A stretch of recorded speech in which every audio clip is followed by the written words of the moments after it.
இப்ப நீங்க ஒரு 10 நாய்கள் இருக்குன்னா அதுல எந்த நாய்க்கு ரேபீஸ் இருக்கு அப்படிங்கறத நீங்க வந்து அதற்கான சயின்ஸ் அண்ட் சிம்டம்ஸோ இல்ல அடையாளம் கண்டுக்கிறதுக்கோ பெரிய விஷயம் கிடையாது. ஆனா என்னன்னா ரேபீஸ் இருக்கிற நாய்ஸ் வந்து அன்யூஷுவலா அக்ரெசிவா இருக்கும். நீங்க எதுவுமே பண்ண வேண்டாம். நீங்க எந்த ப்ரொவோகேஷனும் இல்லாம உங்களை கடிக்கும். ஏன்னா அது அந்த நோயுடைய தன்மை அந்த மாதிரி. சோ இத வந்து நீங்க ஐடென்டிஃபை பண்றது அப்படிங்கிறது வெரி வெரி டிஃபிகல்ட்.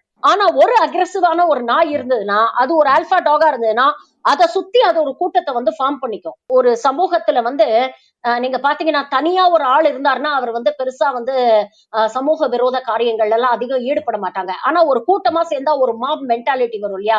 கிட்டத்தட்ட நாய்களுக்கும் அந்த மாதிரி தான். ஒரு ஒரு வெறி பிடிச்ச நாய் இருந்ததுன்னா அதை சுத்தி ஒரு கூட்டம் உருவாச்சுன்னா அந்த கூட்டமா சேர்ந்து அந்த அக்ரெசிவ் மென்டாலிட்டியோட அவங்க பிஹேவ் பண்ணும்போது இதுல எந்த நாய்க்கு ரேபீஸ் இருக்கு எதுக்கு இல்ல அப்படிங்கறது நமக்கு தெரியாது. ஆனா எந்த நாய் கடிச்சாலும் ரேபீஸ் வர்றதுக்கான வாய்ப்பு இருக்கு அப்படிங்கிற மைண்ட் செட்ல தான் நாம வந்து அடுத்த கட்ட நடவடிக்கைகளை எடுக்க முடியும்.